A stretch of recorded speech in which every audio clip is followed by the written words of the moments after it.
So we're going to go with Leigh Crutch. She is speaking in support of the bill today.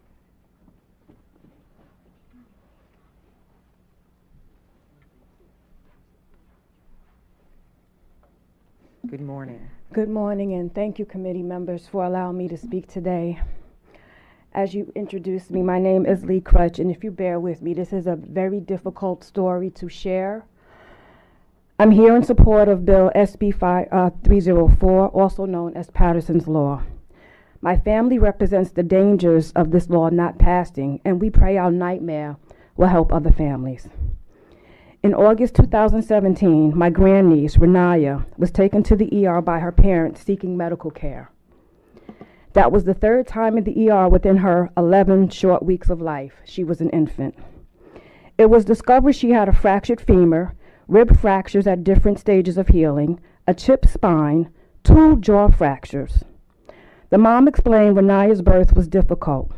She was stuck in the birth canal and was born with a 0 heart rate and needed CPR.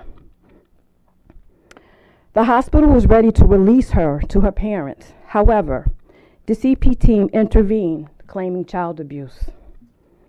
RaNiyah's pediatrician clinically diagnosed her with a brittle bone disease by reviewing the x-rays.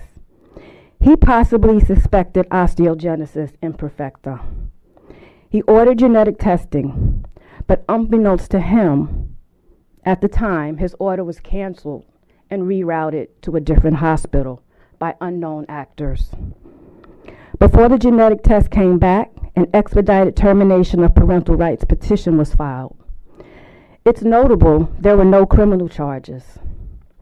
The Clay County SVU detective noticed there were no external bruising that matched the internal damage. However, the parents' 2 full biological children were removed and separated. RaNiyah was placed in foster care with non-relatives.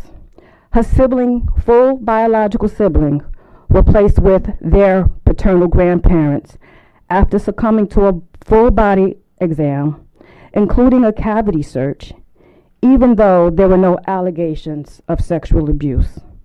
This was by the CPT team. They subsequently turned over the photos to the family.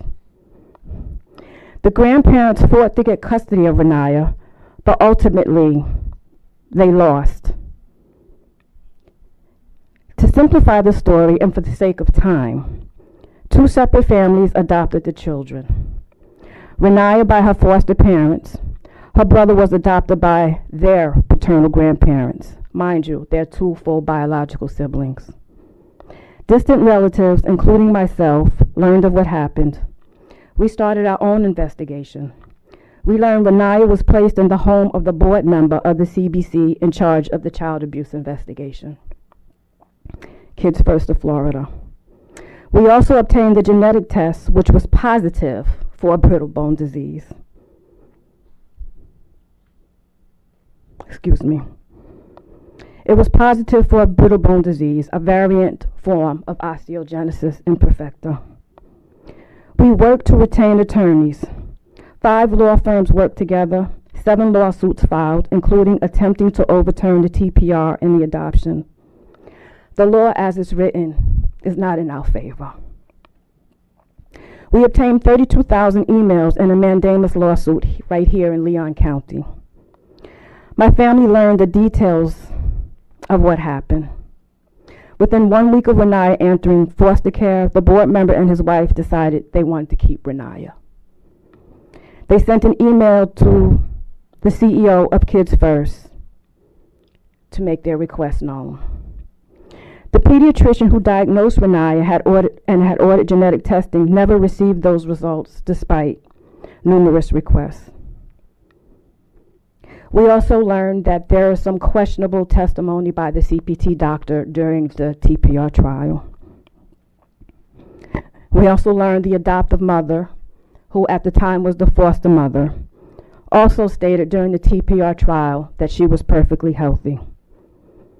Subsequently, that same foster adoptive mother took RaNiyah to get medical care and used the biological's mother private medical insurance to the tune of more than $60,000 within an 8-month period.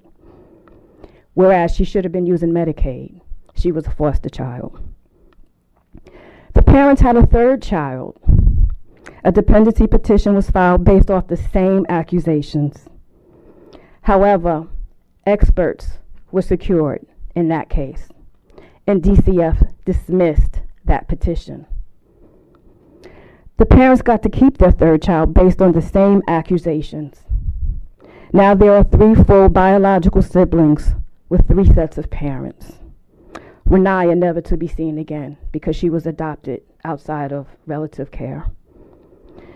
This nuclear family, married, college educated, no criminal record, no domestic violence, no drugs, no criminal record, was completely dismantled because the board member, his wife, wanted to keep RaNiyah. My family represents the dangers of this bill not passing. We pray that our family's nightmare will help others, and I ask that this law continue to move forward. Thank you for hearing me today. Thank you, Lee.